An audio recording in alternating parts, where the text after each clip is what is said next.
1 week before the wedding, on a friend's advice, Anna went to a local psychic, whom people in their area avoided.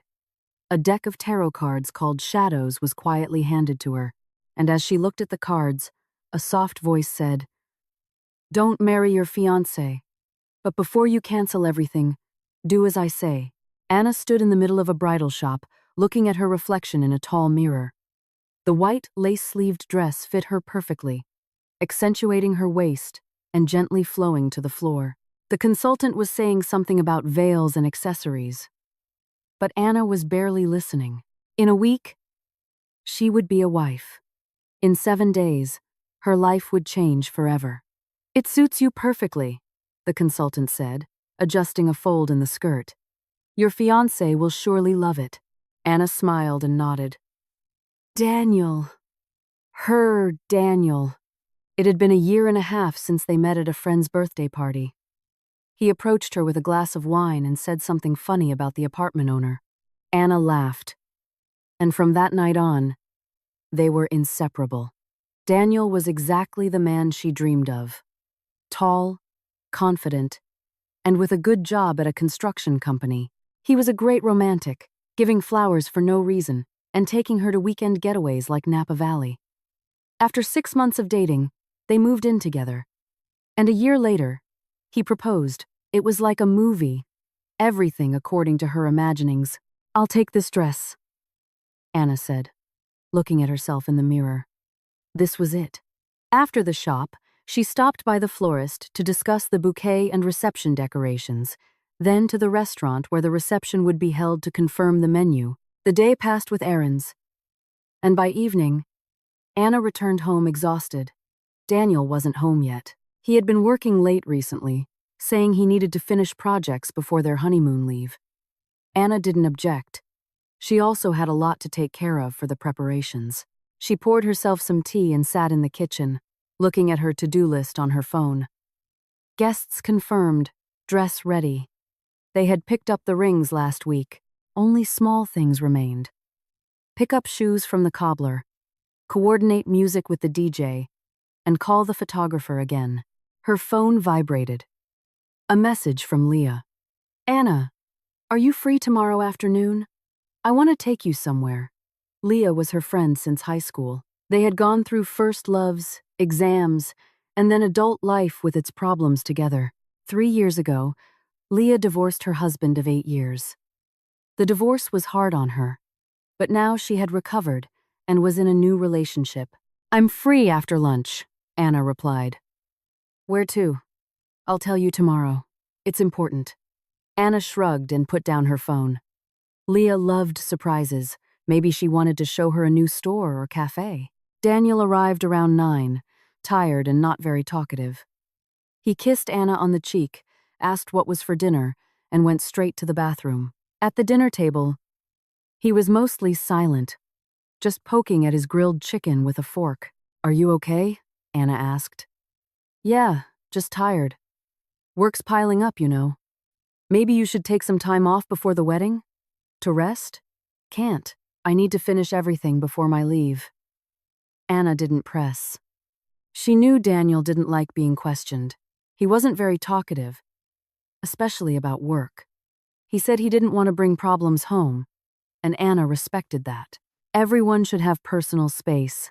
After dinner, they watched a movie, and Daniel went to bed early. Anna stayed in the kitchen longer, drinking her tea and thinking about the future. In a week, she would be Anna Mirov, taking his last name and living with him in this apartment. Perhaps, in a year or 2, they would have children. Everything was going according to her wishes. The next day, Leah picked her up after lunch. She seemed anxious, constantly glancing at Anna as if she wanted to say something but was hesitant. "Where are we going?"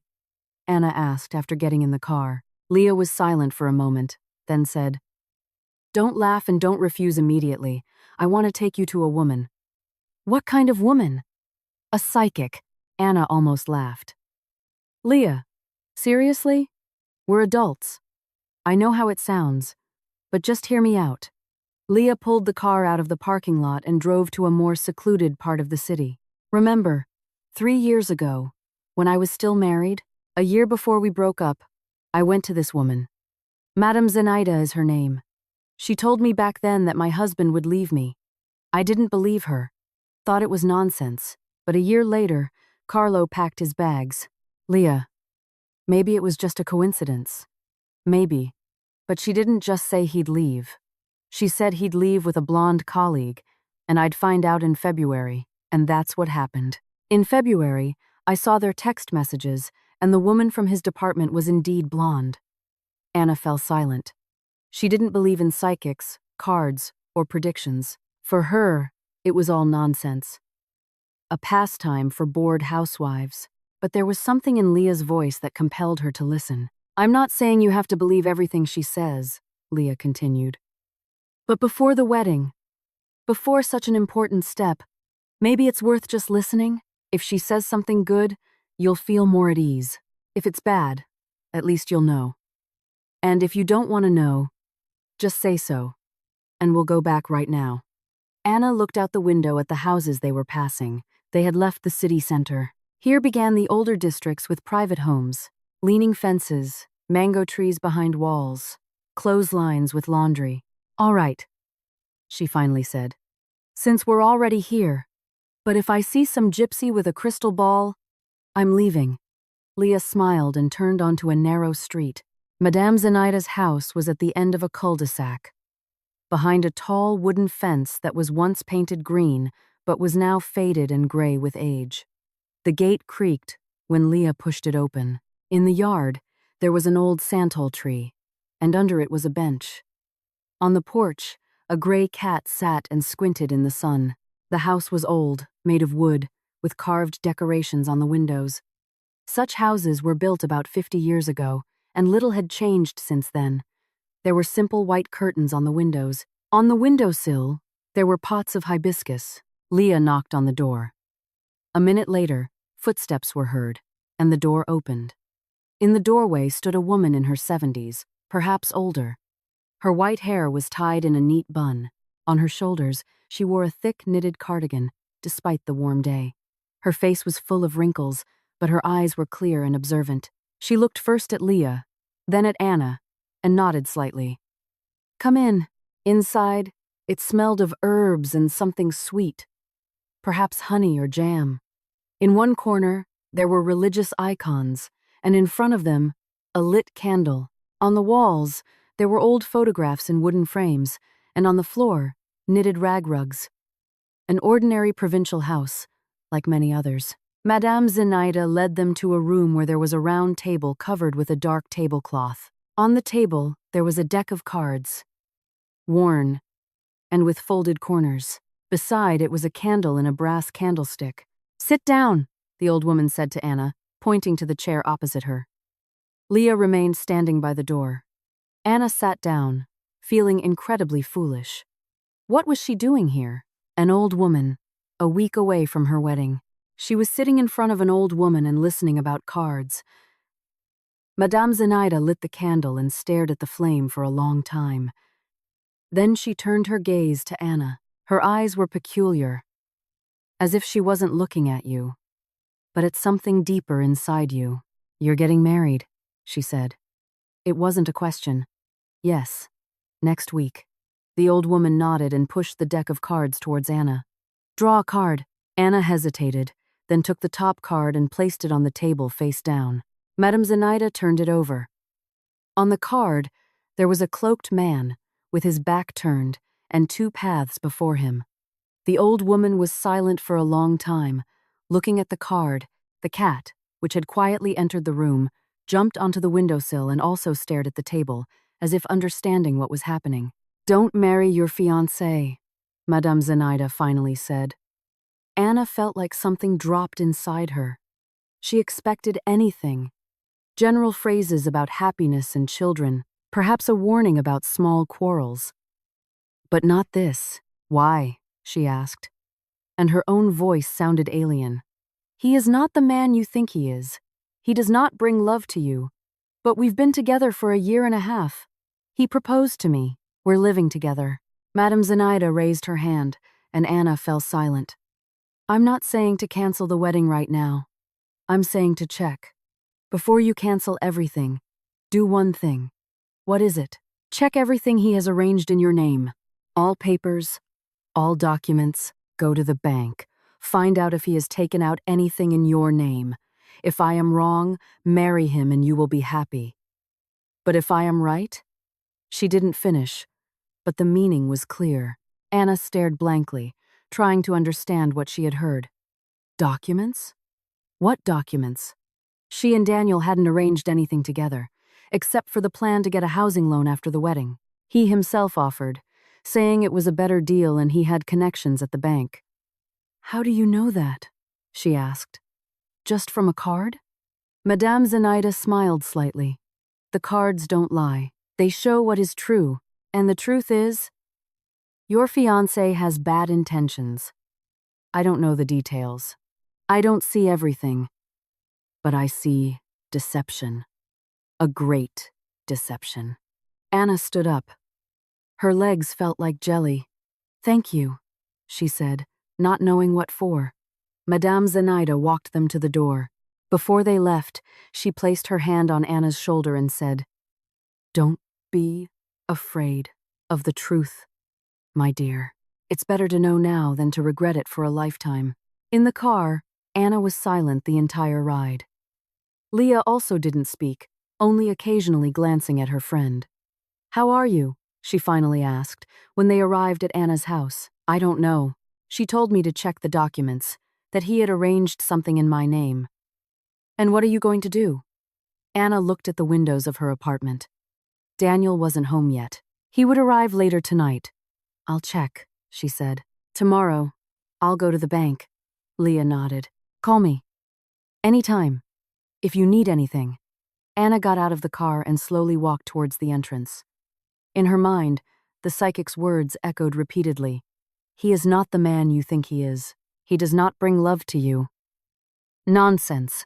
Daniel loved her. He proposed. He wanted to start a family. It was just an old woman with cards. What did she know? But deep down, a doubt sprouted, small, uncomfortable, like a thorn under the skin, and Anna knew she wouldn't rest until she checked. She entered the apartment, took off her shoes, and went straight to the kitchen. She sat at the table and stared out the window. The sun was setting, painting the sky in pink and orange. Beautiful. In a week, they were supposed to be married. Anna remembered how Daniel proposed. A rooftop restaurant. Candles. Live music. He knelt on one knee, took out a velvet box with a ring. She cried with joy, saying, yes, unable to believe it was happening to her. And now, an old woman was saying it was all a lie. Anna rubbed her temples. Her head was starting to ache. She didn't know whom to believe, a 1.5-year relationship or a card reading, but she could check. Nothing to lose. She would just go to the bank, ask about the housing loan, about the documents. If everything was fine, she would forget this visit like a bad dream. And if not, she didn't want to think about that yet. Daniel arrived in the evening, tired as usual, and not very talkative. Anna watched him as he ate dinner and tried to see if she noticed anything new, any sign of deception or lies. But he was still the same. Her Daniel, her fiancé, and in a week, her husband. You seem different today, he said, pushing his plate aside. Did something happen? Nothing. Just tired. So much to do with the preparations. Maybe you also need to rest? Almost everything is ready anyway. Yeah, maybe. Daniel stood up, kissed her on the top of her head, and left to watch TV. Anna was left in the kitchen, staring at the empty plate. Tomorrow, she would go to the bank and find out the truth. Anna barely slept that night. She lay in the dark, listening to Daniel's deep breathing beside her, and staring at the ceiling. The psychic's words echoed repeatedly in her mind, not letting her rest. He is not the man you think he is. What did that mean? If so, who was he? She tried to recall their relationship from the beginning. Meeting at a party, first dates, moving in together. Everything seemed normal, ordinary. Daniel was caring, loving, gave gifts. and remembered important dates. Maybe he wasn't the most talkative, but was that a flaw? However, now, in the dark of the sleepless night, Anna began to notice things she had previously dismissed. Small things she assumed were just due to habit or tiredness. Daniel never introduced her to his friends. In a year and a half, she had only seen 2 of his colleagues, and that was briefly at a corporate party. When she asked about friends, he would just shrug it off, saying he wasn't fond of noisy groups, and their company was enough for him. He rarely talked about work. Anna only knew that he worked for a construction company, handled several projects, but what exactly? Who was his boss? How much did he earn? She didn't know the exact numbers, only what he told her. And the rush with the documents. A month ago, Daniel suddenly brought up the housing loan. He said he had a contact at the bank who could offer good terms. He asked Anna for her passport details, a copy of her employment contract, and income tax return. She gave it without hesitation. They were going to live together and start a family after all. "I'll take care of everything. You don't have to go back and forth to offices," he said then. And she was grateful, she thought. How thoughtful he was. But what if he arranged something else? Anna turned and looked at the sleeping Daniel. In the dark, his face seemed like a stranger's. She suddenly realized that in a year and a half, she hadn't truly known him. She had never been to his hometown, never met his parents, only heard that they lived far away and would come to the wedding. Before dawn, she finally fell asleep and dreamed of Madame Zenaida. The old woman sat at the table with cards and repeatedly said, "Check, check, check." Anna woke up to the sound of the door closing. Daniel had left for work. It was already 8:30 in the morning. She lay there for a while longer, gathering her thoughts, then got up and took a shower. The warm water slightly improved her mood. Anna looked at her reflection in the fogged mirror and wondered what to do next. Go to the bank. And what would she say there? "Good morning. My fiancé arranged something in my name. Can I see all the documents?" It sounded stupid, but she needed to know. Anna got dressed, drank coffee, and left the house. The day was overcast. The sky was covered with gray clouds. On her way to the subway station, she thought about how she would explain her visit. Maybe she would say she wanted to clarify the details of the housing loan, find out what stage the documents were at. The bank where Daniel's acquaintance worked was in the city center. A large glass building, bright and cold inside. Anna entered and looked around. Waiting area. Electronic queue. Consultant counters. Just like any bank. She took a number and sat down to wait. Beside her was an elderly woman with a bag on her lap. Across from her, a young man with headphones. Ordinary people. Ordinary day. Only inside Anna, everything was tightening with anxiety. Ticket 217. Please proceed to window number 4. Anna stood up and went to the designated window. Behind the glass, a woman in her 30s with neat hair and tired eyes sat. "Good morning. How can I help you?" "Good morning. I'd like to inquire about a housing loan. My fiancé submitted documents, and I just want to know what stage the application is at. Your ID, please." Anna handed over the document. The employee took it, entered the data into the computer, and frowned. "Excuse me, what is your fiancé's last name?" "Mirov. Daniel Mirov." The woman looked at the screen again, then at Anna. "One moment, please." She stood up and went into the back office. Anna was left sitting, feeling her heart pound faster. Something was wrong. It was clear from the employee's face that she had seen something unusual. After a few minutes, the woman returned. With her was a man in a suit, probably one of the managers. "Good day," he said, sitting next to the employee. "My name is Mr. Alex Reyes. I am the assistant manager." "Are you Miss Anna Cruz?" "Yes, I am." "Miss Anna, I have a few questions for you. Did you apply for a personal loan 3 weeks ago?" Anna felt her hands grow cold. "No, I haven't applied for any loan." Mr. Reyes and the employee exchanged glances, and a co-maker's agreement for Mr. Daniel Mirov's loan. What co-maker's agreement? I didn't sign anything.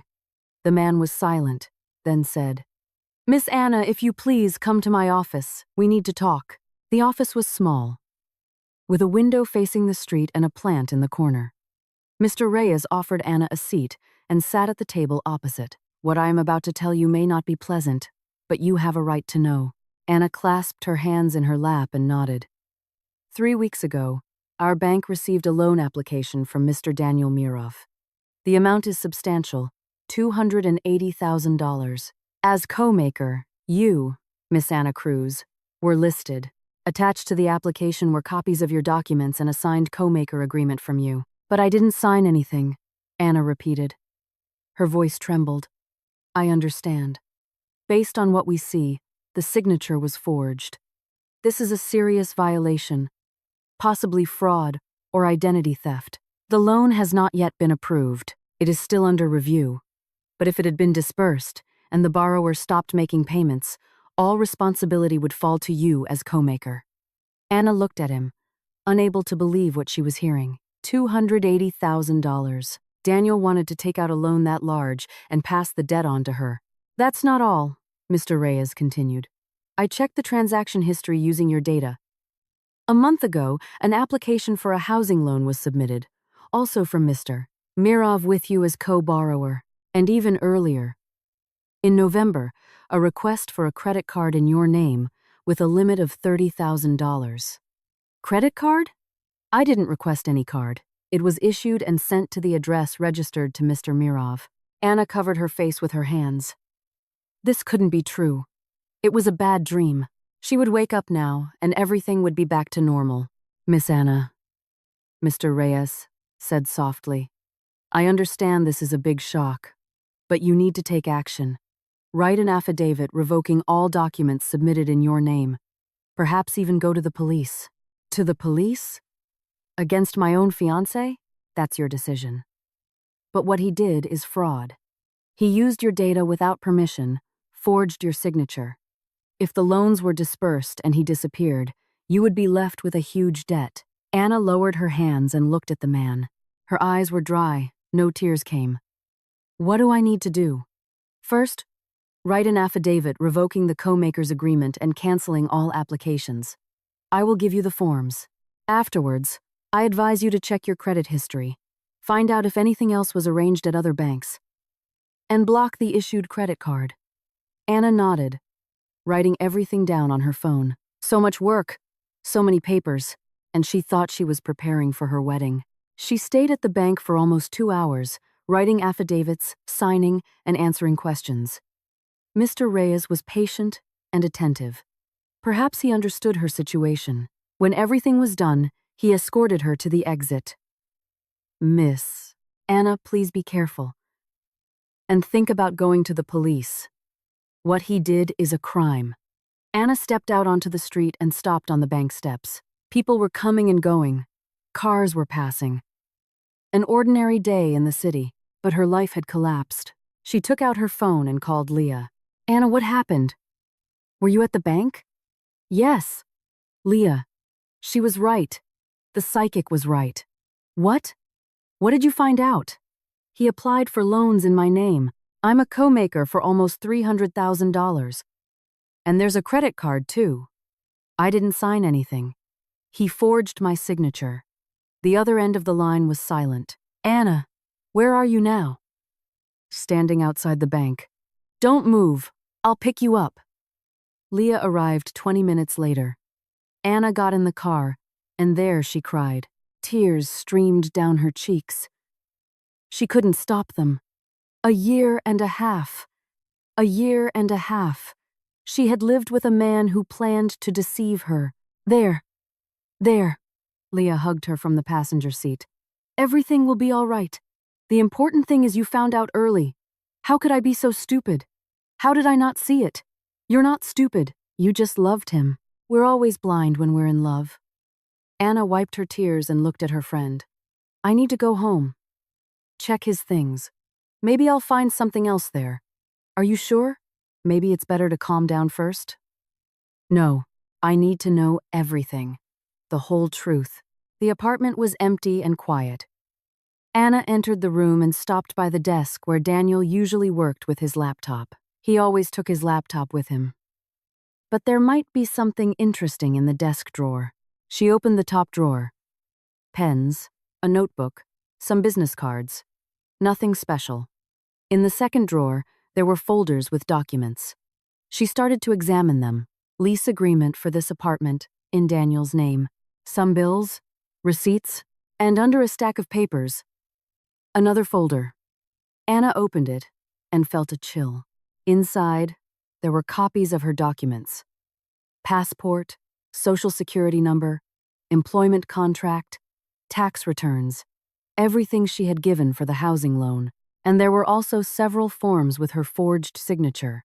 Applications, agreements, contracts. He had prepared this in advance, carefully and methodically. Anna took pictures of everything with her phone, put the folder back, and closed the drawer. Her hands were shaking so much she could barely hold the phone.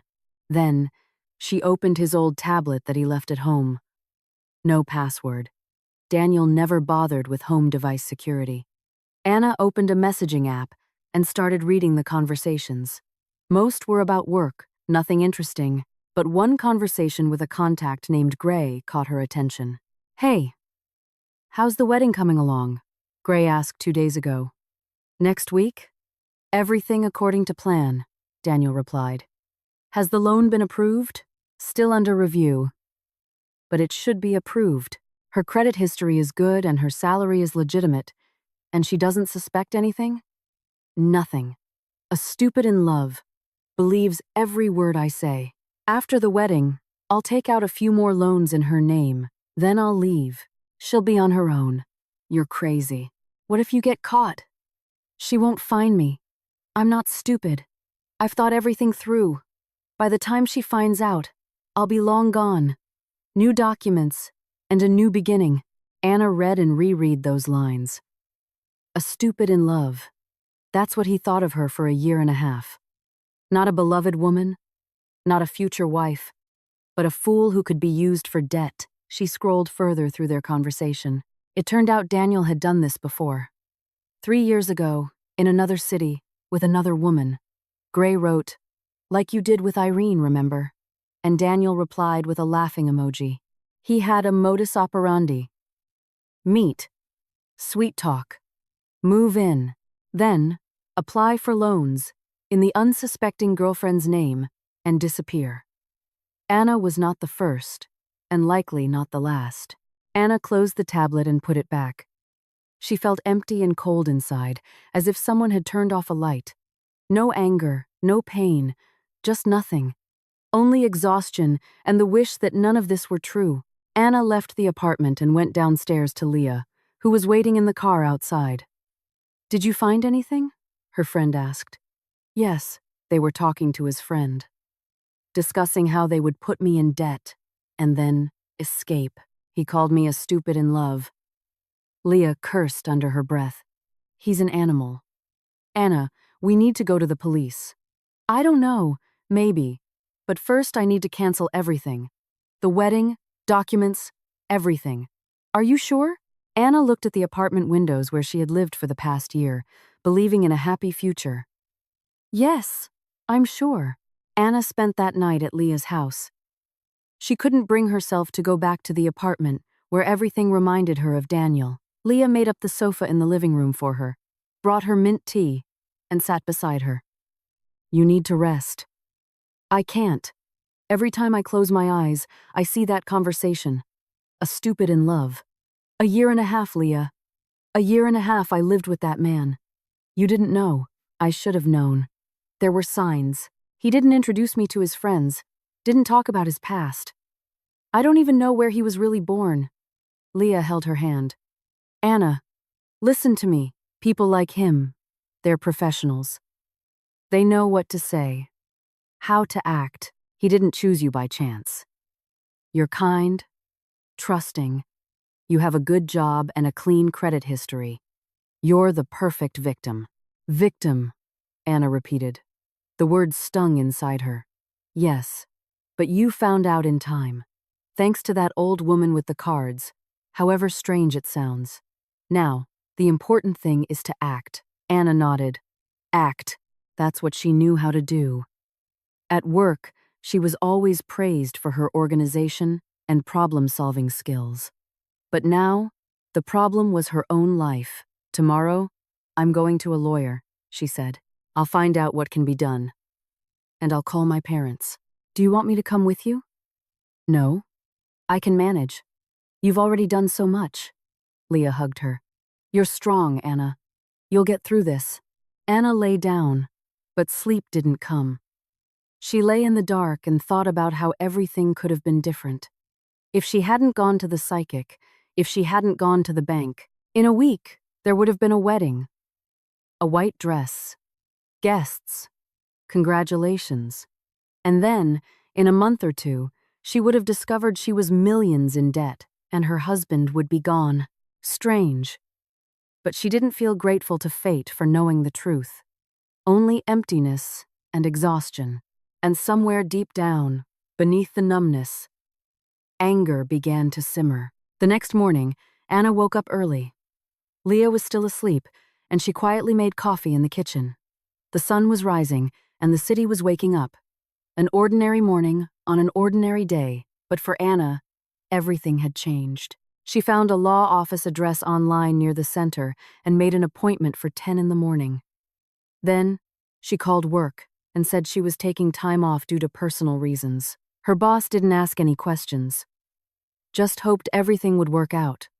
At 9, Anna was on the subway. Many people, rush hour, everyone rushing to work. She looked at their faces and wondered how many of them also lived with people they didn't truly know. How many such stories remain hidden because the victims found out the truth too late. The law office was on the 3rd floor of an old building, a small office. A desk piled with papers, and on the wall, diplomas and certificates. The lawyer's name was Addy, Ignacio Reyes. A man in his 50s with graying hair at the temples and an observant gaze. How can I help you? He said when Anna sat opposite. She told him everything, about the psychic, the bank visit, the discovered documents and conversations. Addy, Reyes listened quietly, occasionally writing in his notebook. So, he used your data without permission and forged your signature, he summarized when Anna finished. Yes, that is a violation under the revised penal code, fraud, and possibly also forgery of documents. You can file a case with the police. What if I don't want to involve the police? I just want all of this to be over. The lawyer looked at her over his glasses. That is your right, but consider that without a case, he might do this again to another woman. And it might be too late for her. Anna remembered their conversation, like you did with Irene. There had already been another woman whose life he ruined. And there would be another, if he wasn't stopped. I'll think about it, she said. All right. Now, about what we can do now. Have you already revoked your co-maker's agreement at the bank? Yes, yesterday. Good. You need to check your credit history with all credit bureaus. There are 3 major bureaus. I will give you the contacts. Find out if anything else was arranged in your name. If you find anything, immediately write an affidavit to revoke it. And the credit card? I was told it was issued and sent. You need to block that and write an affidavit that you did not receive or use it. If there were any expenses, that is also fraud on your fiancé's part. Anna nodded, writing everything down on her phone. So much to do, so many papers, and she thought she was preparing for her wedding. I have one more question, she said. We live together in a rented apartment. The contract is in his name. Can I get my belongings? Of course. Those are your belongings, your property. I advise you to do this when he is not there and bring a witness, just to be sure. Thank you. Anna left the office with a clear plan. Check credit history, block the card, retrieve her belongings, and decide whether to file a police report. Outside, she stopped and took a deep breath. The air was cool, smelling of rain. In 5 days, they were supposed to be married. Guests, flowers, music. Instead, she stood outside a law office, wondering how to protect herself from the man she loved. Her phone vibrated. A message from Daniel. Where are you? How's it going at Leah's house? Anna looked at the screen. Her fingers automatically typed a reply. Fine. We had a few drinks last night. Okay. I'll be home late. Don't wait up for me. She smirked. Don't wait up for me. She didn't plan to. Anna spent the next few hours taking care of paperwork. She went to a credit bureau, requested a report, called the bank, blocked the card, and wrote an affidavit stating she had not received or used it. The bank employee said there were expenses on the card totaling almost $12,000. Anna felt the anger returning. $12,000. He was spending money from the card in her name. By evening, she arrived at the apartment. Daniel wasn't there, as he had said in the text. Anna walked through the rooms, collecting her belongings. Clothes, books, makeup, documents she had kept in the closet. She didn't take down the photos on the wall, just left them there. It was a strange feeling to dismantle your life. Every item held a memory. This was the dress she wore on their first date. This was the book he gave her for her birthday. This was the mug that said Best Fiancé, which he bought when she said yes. Anna packed everything into a large bag and a suitcase. Leah arrived to help and was waiting downstairs in the car. For the last time, Anna looked at the apartment where she had been so happy and left, closing the door. Did you get everything? Leah asked. Everything I need. Where are you going now? To my parents. I need to talk to them. Anna's parents lived on the other side of the city, in an old 3-bedroom apartment where she grew up. Her father opened the door and looked at his daughter with a suitcase in surprise. Anna, what happened? Dad, can I come in? I need to tell you something. Her mother peeked out from the kitchen, wiping her hands on a towel. Honey, where's Daniel? Anna entered the living room and sat on the sofa. Her parents sat opposite, and it was clear from their faces that they sensed something was wrong. The wedding is off, Anna said. Her mother gasped and put her hand to her chest. How is it off? What happened? Did you argue? No, Mom. It's worse. And Anna told them about the psychic, the bank, the documents and conversations, how the man she was going to marry planned to pass his debts on to her and disappear. Her mother cried. Her father sat silently, clenching his fists, and his face slowly darkened. I'll kill him, he finally said. Dad, don't! He's not worth it! How did you not see it? 1.5 years! Paul! Her mother grabbed her father's arm. Don't yell at her. She's already having a hard time. I'm not yelling. I just don't understand how someone can be so evil. Anna looked at her parents and felt tears welling up in her eyes again. They had already invited guests, told all their acquaintances that their daughter was getting married. Now, they had to explain why the wedding was canceled. I'm sorry, she said. I know you've prepared so much. Her mother moved next to her and hugged her. Honey, what do we care about the preparations? The important thing is you found out in time. Can you imagine what would happen if you married him? I can, Mom. There. So don't apologize. You did the right thing. Her father stood up and walked around the room. We need to call the guests. Cancel the restaurant. Son of a... So much wasted money. I'll pay it back, Anna said. Everything you spent, I'll pay it back. It's not about money. Her father waved his hand. Money isn't the problem. It's just annoying. For you, it's annoying. Anna stayed at her parents' house that night, lying in her old room, where everything was like when she was a child, and looking at the familiar ceiling with a small crack in the corner. Tomorrow, she had to call the guests, explain, apologize, and listen to their surprise. And she also had to talk to Daniel. That thought was what she feared the most. She didn't know how she would look him in the eyes, what she would say, how he would react when he started to explain or, worse, threaten her. But it had to be done, to put an end to it. The next morning, Anna called work and asked for another day off. Then, she started calling the guests. It was incredibly difficult. The same questions, the same surprise over and over again. How was it canceled? What happened?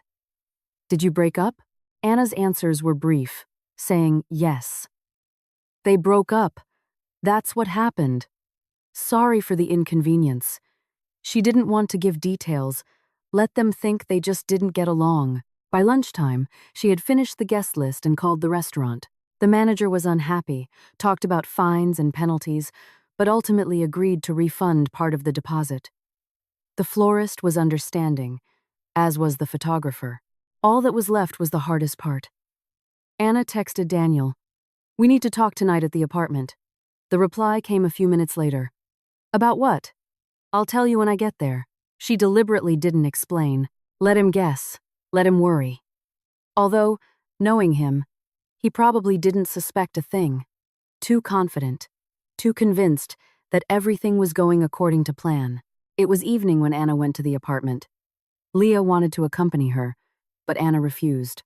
This was her conversation, her story. She had to finish it alone. Daniel was already home when she entered, sitting in the kitchen with a cup of coffee and looking at his phone. He raised his head when Anna appeared in the doorway. "Oh, hi. Why so serious?" Anna sat opposite him and placed a folder of documents on the table, printouts from the bank, screenshots of conversations, copies of affidavits. "What's that?" Daniel asked, and in his voice for the first time there was a hint of worry. "This, Daniel, is evidence of what you planned to do." He reached for the folder, but Anna covered it with her hand. "Don't touch it. Just listen. I went to the bank. I found out about the loan you tried to apply for with me as co-maker, about the credit card issued in my name, about the housing loan where I was listed as co-borrower. You used my documents. You forged my signature." Daniel leaned back in his chair. His face changed from surprise to caution, then to something like calculation. "Anna, I don't know what they told you, but they must have made a mistake. I would never—" "Stop." Anna raised her hand. "I read your conversation with Gray. About a stupid in love who could be put in debt. About how you would leave after the wedding. About Irene, whom you did the same 2-3 years ago." Daniel fell silent. For a few seconds, they stared at each other, and Anna saw how the mask fell from his face.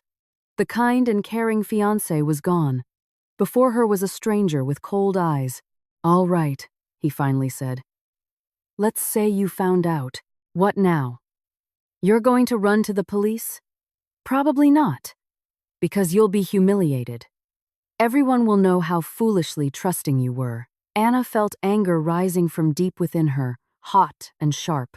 "I'd rather be a foolishly trusting person than a scammer who preys on women." Daniel smirked. "Big words, but you can't prove anything. The signature?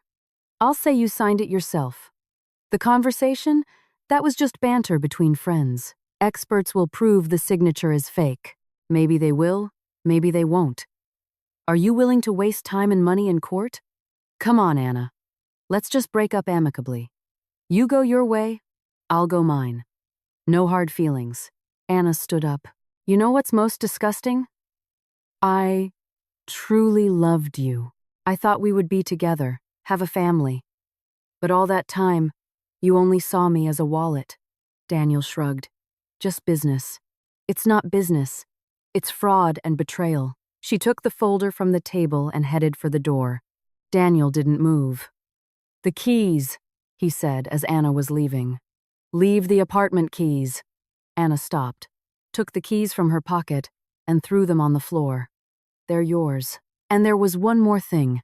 She took off the engagement ring she was still wearing and placed it on a small table near the door. "You can sell it. At least you'll have some compensation for your failed plan." Daniel's face flushed. "You'll regret this." "No. The only thing I'll regret is the wasted time." Anna left and closed the door. In the hallway, she stopped and leaned against the wall. Her legs were trembling, her heart was pounding, but inside, despite the fear and pain, there was something like relief. She did it. She looked him in the eye and said everything she thought. He no longer had power over her. It was dark outside. Anna took out her phone and called Leah. "Hey, what's up?" her friend asked. "How are you?" "I'm okay. We talked. At first. He denied it. Then he started to threaten me." "Threaten you?" Maybe you really should go to the police? Anna thought about it. Streetlights were shining. People were coming and going. An ordinary night, an ordinary city. And somewhere here, there were women who could be Daniel Mirov's next victims. Yes, she said. Maybe so.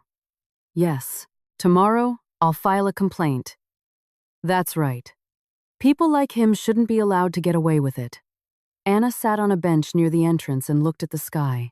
No stars were visible due to the city lights. Only a dark void. A week ago, she thought her life was perfect, that she had someone she loved, a wedding coming up, a happy future. And now, she was sitting alone on a bench, thinking about filing a police report, but strangely, she didn't feel sad. Empty, yes. Tired, of course. But deep down there was an understanding that things could have been much worse. She found out the truth in time. She didn't become the wife of a fraudster, wasn't left with millions in debt, didn't lose many years to a man who never loved her. A visit to a strange old woman with cards saved her from all of that. Anna smiled and stood up from the bench. It was time to go home to her parents. Tomorrow, a new day and a new life would begin. No Daniel, no wedding, no illusions. But there was truth and freedom. 6 months passed. Summer was replaced by autumn, and the city was filled with the smell of wet earth and the first fallen leaves. Anna stood at the window of her new apartment and watched children playing ball outside. A small one-bedroom unit on the 3rd floor. Simple, but hers. She rented it a month after leaving Daniel. The first few weeks were the hardest. Anna lived with her parents, sleeping in her childhood room, feeling like she had gone back 20 years. Her mother tried to cheer her up, cooking her favorite foods and not asking unnecessary questions. Her father quietly fumed, occasionally cursing Daniel, then apologizing and smoking on the balcony. Acquaintances reacted differently. Some were sympathetic, some were curious, and some were overtly pleased with her misfortune. Anna learned to answer briefly and directly. Yes, the wedding was canceled. Yes, we broke up. No, I don't want to talk about it. Gradually, people stopped asking. Eventually, she did file a police report. The investigator, a young man with tired eyes, looked at her documents for a long time and shook his head. It's good you found out early. Cases like these usually end badly for the victims. What could happen to him if the fraud is proven? Up to 6 years in prison. But honestly, people like him usually get away with it. Good lawyers, lack of evidence. But we'll try. Anna had no illusions. She filed the complaint not for punishment, but for herself. To put an end to it. To do everything she could. 2 months later, the police called her and said Daniel Mirov was wanted. He had disappeared from the city, not waiting for the subpoena. The apartment they rented was left with all his belongings. No one knew where he was. Most likely, he moved to another region, the investigator said. People like him rarely stay in one place. He'll find a new victim and start over. Anna put down the phone and remained motionless for a long time. He escaped, unpunished. Just disappeared. Somewhere now, he was walking the streets of another city, smiling at another woman, saying sweet words. And that woman believed him, just as Anna once did. But she did everything she could. She left a mark. If he were caught again, her complaint would be added to his case. Work helped her not to think. Anna buried herself in projects, took on extra tasks, and worked overtime. Colleagues looked at her with sympathy, but didn't pry. Only her boss once called her and said directly, "Anna, I see you're going through something. It's not my job to know what it is, but you're working too much, and that's not good. Take a vacation. Get some rest. I'm better off when I'm busy. That's just an illusion. You're not solving the problem. You're running away from it. Believe me, I've been there." Anna didn't listen, continued working, coming home late, and crashing into bed dreamlessly. It was easier that way not to think, not to remember, not to feel.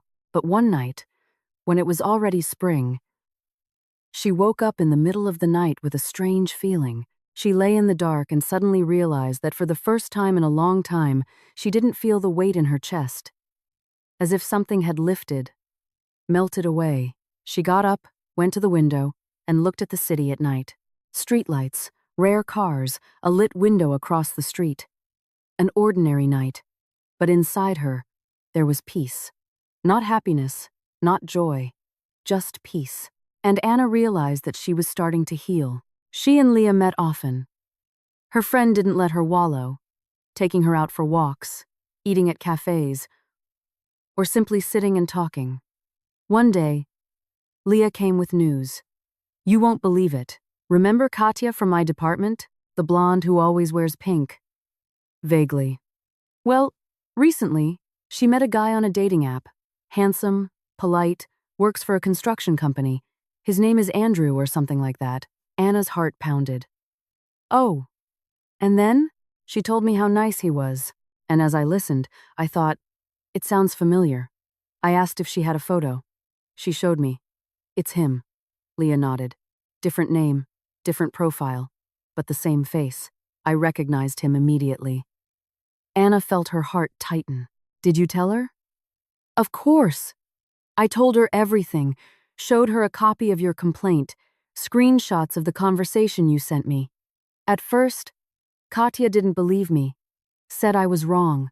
Then, she checked herself and found the same folder with her documents on his phone. And what did she do?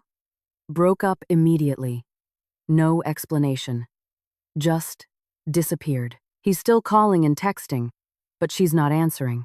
She said you saved her life. Anna leaned back in her chair. Katya, a stranger she barely knew. But now, this woman would not be a victim, would not lose money and years, would not cry at night because of betrayal. The word is spreading, Leah continued. Katya told her friends, and they told their acquaintances. Now, in our area, many people recognize his face. If he reappears, he'll be recognized. Good, Anna said. At least all of this has some meaning. The thought that her story helped another woman warmed her heart. Maybe this was why it all happened? Maybe this was the meaning. Not punishment, but a warning.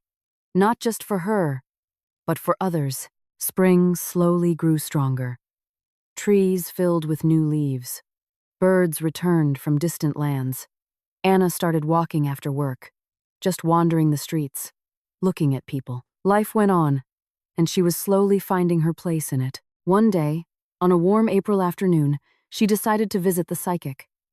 She bought a bouquet of the first tulips and a jar of homemade jam her mother made last summer and went to the secluded part of the city. Madame Zenaida's house was still the same as 6 months ago. The faded green fence, the old santol tree in the yard, the cat on the porch. Anna pushed open the gate and entered. The old woman was sitting on a bench under the tree, basking in the sun. When she saw Anna, she smiled slightly, as if she had been expecting her. Come in, dear. Sit down. Anna sat beside her and handed her the flowers and jam. For you.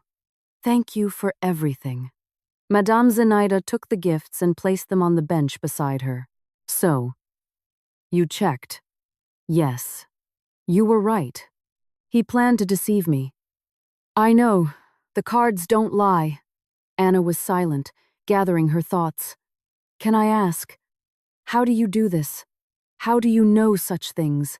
The old woman looked at her with her clear eyes. I don't know, dear. I don't know how it works. Sometimes, I just see things that are hidden. Not always, not everything. But when I see, I tell the truth. And what if I hadn't listened? If I had still married him, that would be your choice. I only showed the way. Whether you take it or not is up to you. Anna nodded. That was true. She could have disbelieved, could have thought the old woman was crazy.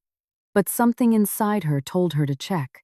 Intuition, gut feeling, voice of reason. Whatever you call it. He escaped, she said. The police are looking for him, but haven't found him yet. Whether he's found or not, that's no longer your problem. I know, but it's annoying. He'll continue to deceive others. Madame Zenaida placed her dry palm on Anna's hand. Everyone gets what they deserve, dear. Not immediately, not always in the way we want, but they get it. You did your part. You gave a warning, the rest is out of your hands. They talked a little longer about ordinary things, the weather, neighbors, market prices, ordinary conversations people have on a spring day. The cat jumped from the porch and came to rub against Anna's legs, purring. He remembers you, the old woman said. Animals sense good people. Anna stroked the cat and smiled. For the first time in a long time, her smile was genuine. When she said goodbye, Madame Zenaida stood up and walked her to the gate. You'll get through this, she said as a farewell. You have a strong heart. It hurts now, but it will heal, and someone will come who will love you truly. You see that? The old woman smirked. That. I just know. Even without cards. Anna walked back to the bus stop and thought about the psychic's words. Strong heart. She didn't feel strong. More tired, battered by life. But perhaps strength wasn't about not falling, but about getting back up. She got on the bus and went home. Outside the window, streets, houses, people passed by. The city was alive, and she was a part of it. Not a victim, not a deceived fool, but a woman who had gone through a difficult time and was moving on. It was evening when her mother called. Honey, how are you? I'm good, Mom. I went to the psychic earlier, you remember. The one I told you about. Madame Zenaida. Oh, how is she? She's fine. Sitting, basking in the sun. I brought her flowers and your jam. You did the right thing. You should thank those who helped. Mom, I want to thank you and Dad for being there all this time. Oh, honey, we're your parents. Where else would we go? Anna smiled. Simple words, but full of warmth. Come over this weekend, her mother said. Dad's grilling. It's spring. We need to celebrate. I'll be there. She hung up the phone and went to the window. The sun was setting, painting the sky in pink and orange. Beautiful. Before, she used to look at such sunsets and think about the wedding. Now, she looked at it and thought that life goes on. 6 months ago, she was on the brink of disaster. One step, and everything could have collapsed. Debts, lawsuits, a ruined life. But fate, or chance, or whatever it was, pushed her to the door of an old house in a secluded area, and a strange woman with cards told her the truth. The cards don't lie, but we save ourselves. Anna understood this now. The psychic showed her the way, but the decision was hers. She could have disbelieved, could have closed her eyes, could have convinced herself that everything was fine, but she chose the truth, even though it was frightening and painful. And that choice saved her. She moved away from the window and sat on the sofa. On the table, there was a book she had started reading last week. Beside it, a cup of cold tea. An ordinary evening, an ordinary life. But this life was hers, true, honest, free. Anna picked up the book and opened it to the marked page. Outside, the sun was setting. The city was preparing to sleep. In the future, there was a new day, new opportunities, new encounters, and somewhere there in the future, something good was waiting. She didn't know what, but she believed it would come, because she chose the truth, and the truth set her free.